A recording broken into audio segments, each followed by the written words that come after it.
नमस्कार, मी प्रवीण जोशी. मंडळी, आज मार्गशीर्ष कृष्ण सप्तमी शके 1945 सादर करीत आहोत ठाणे वार्ता. ठळक घडामोडी. राज्यातील ज्या भागात शेतकरी आत्महत्येचं प्रमाण जास्त आहे त्या भागात प्रबोधनाचं कार्य कीर्तन प्रवचनाच्या माध्यमातून व्हावं, मुख्यमंत्री एकनाथ शिंदे. चोरीस गेलेल्या 3,16,00,000चा मुद्देमाल पोलीस आयुक्त आशुतोष डोंबरे यांच्या उपस्थितीत कल्याणमध्ये परत. आणि ओबीसी आणि मराठा यांच्यातील राजकीय वाद संपवण्यासाठी ओबीसी आरक्षणाची फेरवाटणी करून 38% आरक्षणामध्ये उपवर्गीकरण करावं, हरिभाऊ राठोड यांचा नवा फॉर्म्युला. या आणि इतर घडामोडी विस्तृतपणे, पण काही क्षणातच. आमच्या फेसबुक पेज, यूट्यूब चॅनल आणि संकेतस्थळाला सबस्क्राईब करायला मात्र विसरू नका. आपण पाहत आहात श्री स्थानक वाहिनी, ठाणे जिल्ह्याचं मुख्य व्यासपीठ.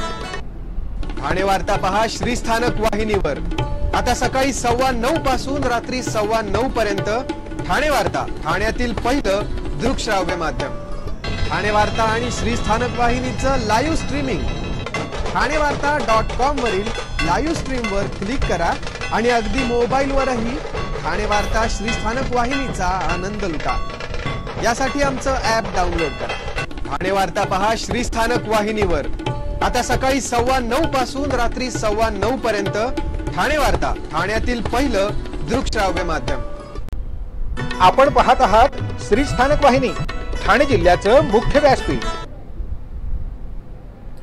आमच्यासारख्या राजकारण क्षेत्रात काम करणाऱ्या व्यक्तीमध्ये संत महात्म्यांच्या प्रेरणेनं देश आणि समाज कार्यासाठी काम करण्याची उमेद निर्माण होते. मला काय मिळालं यापेक्षा मी देश आणि समाजासाठी काय देतो ही भावना जागृत होते. आणि म्हणूनच राजकीय अधिष्ठानापेक्षा आध्यात्मिक अधिष्ठान सर्वश्रेष्ठ असल्याचं प्रतिपादन राज्याचे मुख्यमंत्री एकनाथ शिंदे यांनी केलंय. अंबरनाथ तालुक्यातील उसाटणे, नारहण फाटा, तळोजा MIDC रोड इथं श्री मलंगगड हरिनाम सप्ताह, अखंड हरिनाम सप्ताह सोहळ्याप्रसंगी ते बोलत होते. या पुण्यभूमीत कोकणातील सर्वात मोठ्या राज्यस्तरीय हरिनाम सप्ताहाला रायगड आणि ठाणे जिल्ह्यातील वारकरी भाविक मोठ्या संख्येनं उपस्थित राहिल्याचं पाहून मला अतिशय आनंद झाला आहे. या वातावरणात हातात टाळ घेऊन रिंगणामध्ये आणि दिंडीमध्ये सहभागी होताना देहभान विसरायला झालं. देवाच्या या दारी उभा मी क्षणभरी या उक्तीची अनुभूती येऊन देवाच्याच दारी आपण सगळे उभे राहिलो आहोत असाच भास होत आहे. अखंड हरिनामानं भरलेल्या या वातावरणात सर्व काही विसरायला लावणारी ही आध्यात्मिक ताकद आहे असं देखील मुख्यमंत्री म्हणाले. महाराष्ट्राला संतांच्या मार्गदर्शनाचा आणि छत्रपती शिवाजी महाराजांचा वारसा लाभलाय. संतांचा सन्मान करणं ही आपली संस्कृती आहे. श्री क्षेत्र मलंगगड आणि या भूमीतील पुरातन शिवमंदिर हे हजारो भाविकांचं श्रद्धास्थान आहे. आजच्या या हरिनामाच्या स्पर्शानं हा परिसर सुवर्णमय झाला आहे. साधू संत येती घरा, तोची दिवाळी दसरा असंच आजचं वातावरण आहे. तीर्थक्षेत्रांचा विकास केला जातोय. अंबरनाथ मधल्या प्राचीन शिवमंदिराला 138 कोटी रुपयांचा निधी खासदार श्रीकांत शिंदे यांनी मिळवून दिलाय. मुख्यमंत्री एकनाथ शिंदे यांनी शेतकऱ्यांसाठी बनवलेल्या टास्क फोर्सचं पुनर्गठन लवकरच केलं जाणार आहे असं सांगून विविध संत महात्मे या राज्यात समाज प्रबोधनाचं काम करतात. राज्यातील ज्या भागात शेतकरी आत्महत्येचं प्रमाण जास्त आहे त्या भागात आपलं प्रबोधनाचं कार्य कीर्तन प्रवचनाच्या माध्यमातून व्हावं, त्यांच्या मनात सकारात्मक विचार निर्माण व्हावेत, त्यांच्यात विचार परिवर्तन व्हावं यासाठी आपण प्रयत्न करावेत असं आवाहन देखील त्यांनी शेवटी केलं. आणि यासाठी शासन सर्वतोपरी मदत करेल असं सांगून या अखंड हरिनाम सप्ताहाला शुभेच्छा दिल्या. जितेंद्र आव्हाड यांची राजकारणाची पद्धत स्वार्थी, आत्मकेंद्रित असल्यानं त्यांना अजितदारांचा स्वभाव पचनी पडत नसेल. आमदार प्रताप सरनाईक, सुभाष भोईर, निरंजन डावखरे, गणेश नाईक हे आव्हाडांच्या स्वार्थी आत्मकेंद्रित राजकारणाला कंटाळून राष्ट्रवादी काँग्रेस सोडून निघून गेले. आव्हाड स्वतःला शरद पवारांपेक्षा मोठे समजायला लागले आहेत. अजितदादा हे महाराष्ट्राच्या राजकारणातील सूर्य आहेत असा जोरदार प्रहार राष्ट्रवादी काँग्रेसचे महाराष्ट्र प्रदेश प्रवक्ते, ठाणे जिल्हाध्यक्ष आनंद परांजपे यांनी जितेंद्र आव्हाड यांच्यावर केला. पुन्हा एकदा जितेंद्र आव्हाड यांनी अजित पवार यांच्यावर बेछूट आणि बेलगाम असे आरोप केले आहेत. शरद पवार यांचं योगदान मग ते समाजकारणातील असेल राजकारणातील असेल ते नाकारण्याचं कुठलंही कारण नाही। पण ज्या वेळेला अजित पवार यांना शरद पवारांनी 1991 साली बारामती लोकसभा लढण्याची संधी दिली, त्यानंतर सातत्यानं होणाऱ्या प्रत्येक विधानसभेची निवडणूक बारामती विधानसभेतून वाढत्या मताधिक्यानं अजितदादा जिंकत आले आहेत। अजितदादांनी केवळ आपलं कर्तृत्व बारामतीपुरतंच मर्यादित न ठेवता आपलं कर्तृत्व आणि नेतृत्व हे संपूर्ण महाराष्ट्रामध्ये प्रस्थापित केलं आहे। जितेंद्र आव्हाड यांना विनंती आहे की कधीतरी त्यांनी आत्मचिंतन करावं। ठाणे जिल्ह्यातील अनेक चांगली माणसं राष्ट्रवादी काँग्रेस का सोडून गेली?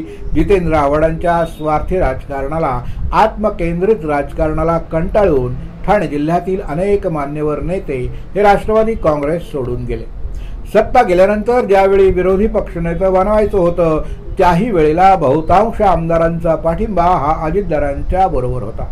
ते अगदी त्यांनी जेव्हा वेगळी राजकीय भूमिका घेतली त्यावेळी देखील बहुतांश आमदारांचा पाठिंबा हा अजितदादांबरोबरच होता आणि म्हणूनच जितेंद्र आव्हाडांनी देखील आत्मपरीक्षण केलं पाहिजे। अजितदादा हे महाराष्ट्राच्या राजकारणातील सूर्य आहेत। लवकरच मकर संक्रांत येते आहे। सूर्याचं उत्तरायण सुरू होईल आणि सूर्याचं तेज देखील वाढेल। यामुळे रात्रीच्या या काजव्यांनी सूर्याबद्दल फार बोलू नये असा टोला आनंद परांजपे यांनी जितेंद्र आव्हाड यांना हाणला आहे। एखादी व्यक्ती दगावली तर ट्रक चालकाला लगेच 10 वर्षासाठी तुरुंगात टाकायचं। हे ट्रक चालक जीवाची पर्वा न करता सलग 10 दिवस गाडी चालवून आपल्याला जीवनावश्यक वस्तू पुरवतात। भारतात कुठल्याही कामाची किंमतच राहिली आहे का असा सवाल जितेंद्र आव्हाड यांनी उपस्थित करून देशात पोलिसी राज्य आणण्याचा कट रचण्यात आला असल्याचा आरोप इंडिया आघाडीचे प्रवक्ते तथा राष्ट्रवादी काँग्रेसचे राष्ट्रीय सरचिटणीस यांनी पत्रकार परिषदेत केला। केंद्र सरकारनं JCRPC मध्ये बदल करताना एखादी व्यक्ती ट्रक खाली येऊन दगावली तर ट्रक चालकाला 10 वर्ष कैद आणि 10 ते 15 लाखांचा दंड अशी तरतूद करण्यात आली आहे। प्रश्न असा आहे की अपघात घडतो त्यामध्ये फक्त ट्रक चालकाची चूक असते का? मग तुमचे नियम इतके कठोर करा की झेब्रा क्रॉसिंग व्यतिरिक्त अन्य ठिकाणी रस्ता ओलांडणाऱ्यांच्या घरच्यांना देखील 10 लाखांचा दंड आकारा। हा कायदा फक्त ट्रक चालकांना नाही लावलाय तर छोट्या वाहनांनी जे अपघात होत असतात त्यांना देखील हा कायदा लागू करण्यात येणार आहे। म्हणजे चांगल्या घरातील मुलं देखील जेलमध्ये जाणार आहे।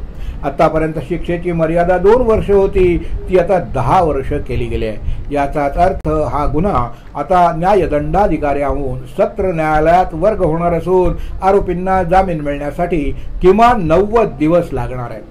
कोणताही कायदा करताना ज्यांचा संबंध कायद्याशी येणार आहे त्यांच्याशी सर्वंकष चर्चा करणं गरजेचं असतं।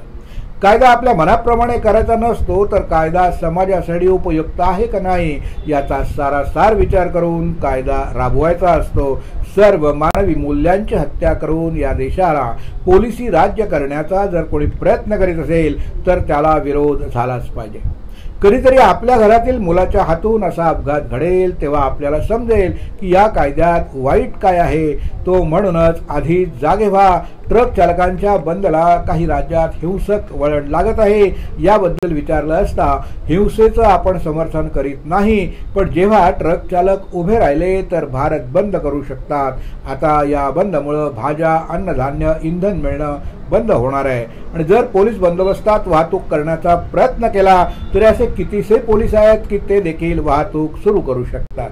आधीच देशात 40% ट्रक चालक कमी आहेत। अशा स्थितीत अपघातामध्ये एखादी व्यक्ती दगावली तर त्याला लगेच 10 वर्षासाठी तुरुंगात टाकायचं का? हेच ट्रक चालक जीवाची पर्वा न करता सलग 10 दिवस गाडी चालवून आपल्याला जीवनावश्यक वस्तू पुरवतात। भारतात कोणत्याही कामाची किंमतच राहिली नाही असा सवाल जितेंद्र आव्हाड यांनी उपस्थित केला।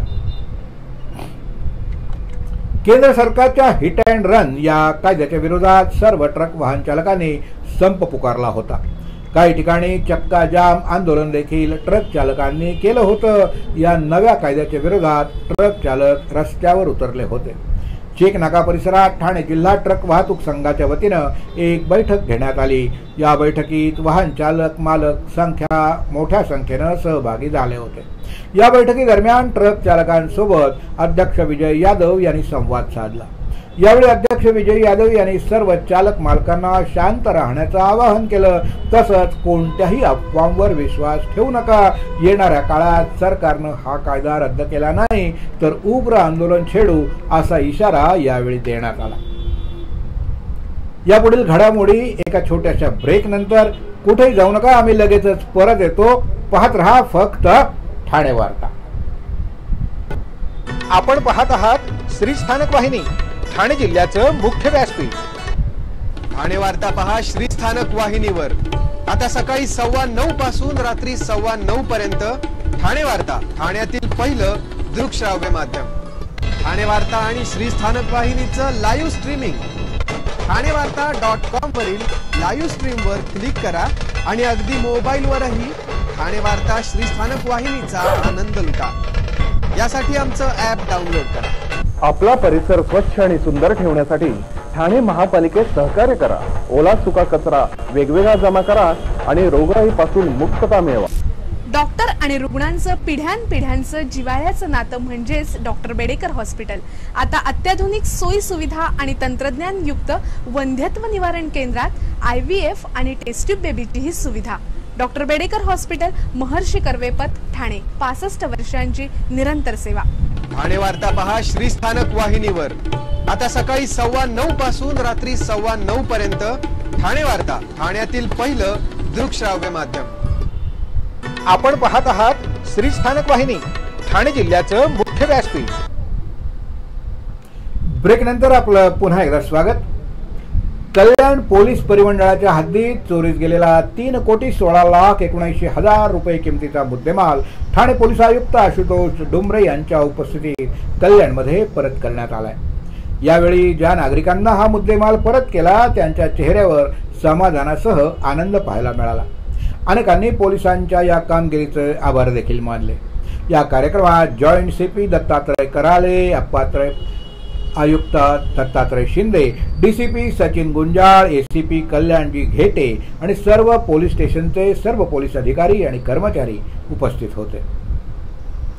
कासारवडोली पोलिसांच्या सतर्कतेमुळे एका 85 वर्षीय वृद्धाला आपलं कुटुंब पुन्हा मिळू शकलंय।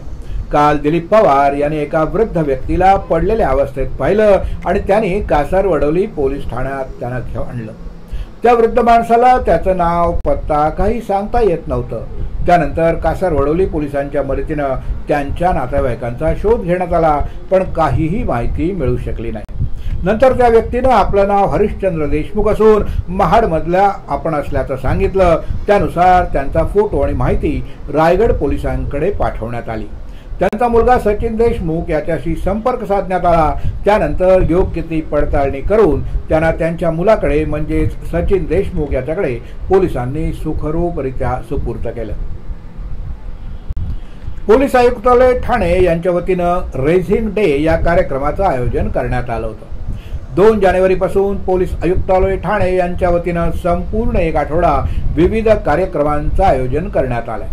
यामुळे सामान्य नागरिकांना पोलीस स्टेशन बाबत माहिती मिळावी यासाठी या कार्यक्रमाचं आयोजन करण्यात आलंय। विद्यार्थी दशेपासूनच विद्यार्थ्यांना पोलिसांच्या कार्यप्रणालीची माहिती व्हावी या उद्देशानं ठाणे नगर पोलीस ठाण्यात बुधवारी रेझिंग डे कार्यक्रमाचं आयोजन करण्यात आलं होतं। यावेळी विद्यार्थ्यांना पोलीस ठाण्याचं कामकाज कसं चालतं, वाहतुकीचे नियम, अंमली पदार्थांच्या सेवनाचे घातक आणि दुष्परिणाम याविषयी माहिती देण्यात आली। या कार्यक्रमामध्ये विद्यार्थ्यांनी मोठ्या संख्येनं सहभाग नोंदवला। अयोध्येतील श्रीराम मंदिराच्या प्राण प्रतिष्ठापना सोहळ्याच्या निमित्तानं ठाणे शहरातील 65 मंदिरामध्ये दीपोत्सव आणि धार्मिक कार्यक्रमांचं 10 दिवसाचं आयोजन करण्यात आलंय। त्याचबरोबर मंदिर प्रभावी समाज केंद्र करण्याबरोबरच मोठ्या मंदिरांकडून छोटी मंदिरं दत्तक घेण्याचा ठराव मंजूर करण्यात आलाय। विश्व हिंदू परिषदेअंतर्गत मंदिर आणि अर्चक रोहित संपर्क आयाम या वतीनं ठाणे शहरातील मंदिर विश्वस्तांचं संमेलन जैन संघाच्या हॉलमध्ये रविवारी पार पडलं। त्यावेळी हा निर्णय घेण्यात आला। असं विश्व हिंदू परिषदेचे ठाणे जिल्हा संयोजक सचिन मालवीय आणि सचिन म्हस्के यांनी सांगितलं।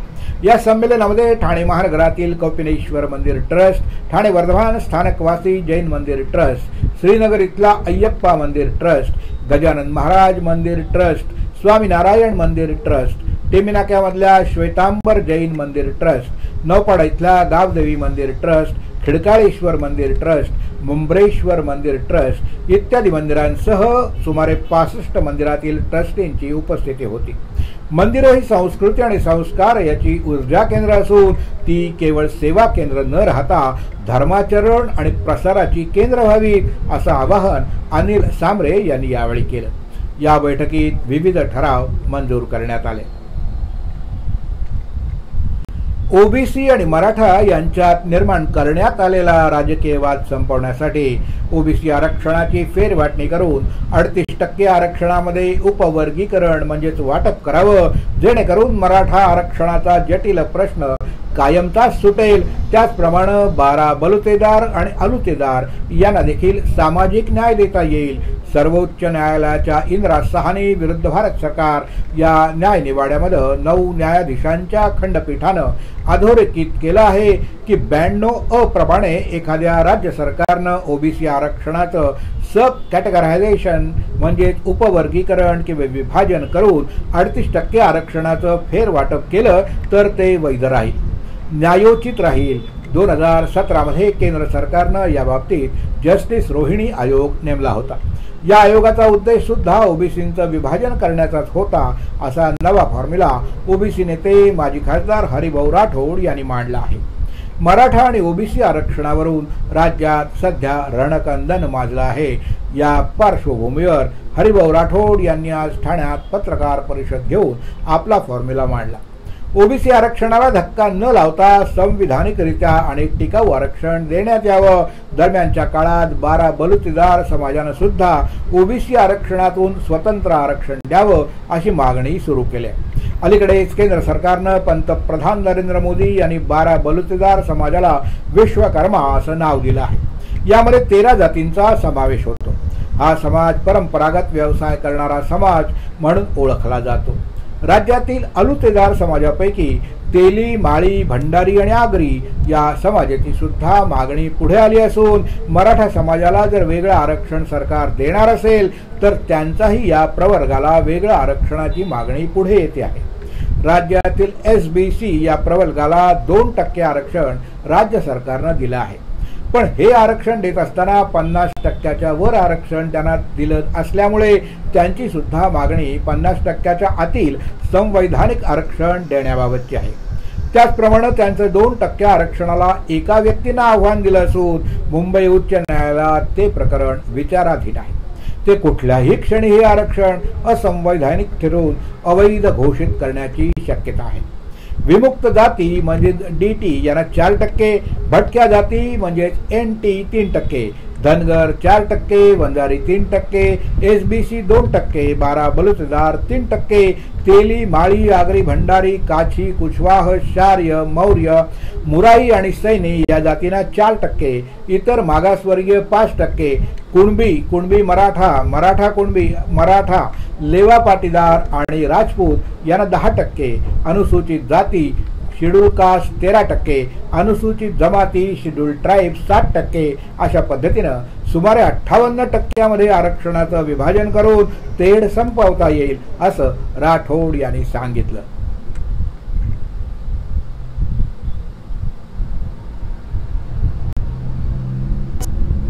ठाणेकर मालमत्ता करदात्यांसाठी करातील व्याज माफी अभय योजना 31 डिसेंबर 2023 पर्यंत मालमत्ता करावरील 100% व्याज माफ, तसेच 1 जानेवारी ते 15 जानेवारी 2024 या कालावधीमध्ये मालमत्ता करावरील 75% व्याज माफ। त्याचप्रमाणे 16 जानेवारी ते 31 जानेवारी 2024 या कालावधीमध्ये मालमत्ता करावरील 50% व्याज माफ।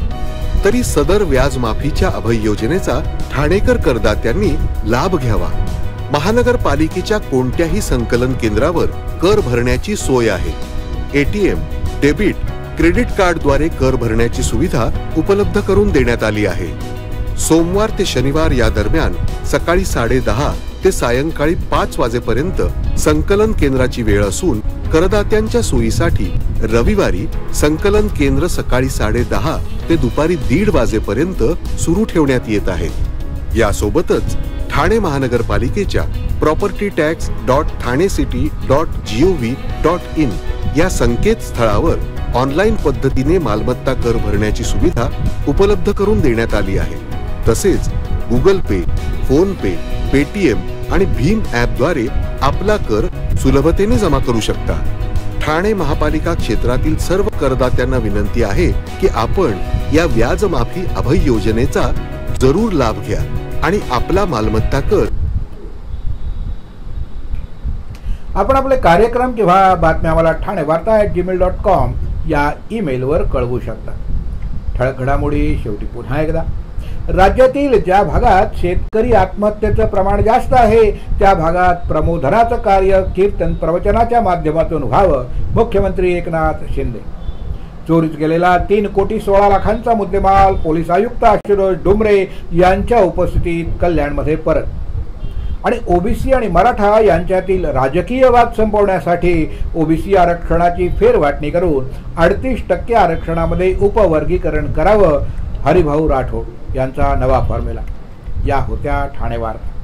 आपली एखादी बातमी बघायची राहून गेली असेल तर आपण आमच्या thanevarta.in या संकेतस्थळाला किंवा फेसबुक पेज तसंच यूट्यूब चॅनलला अवश्य भेट द्या।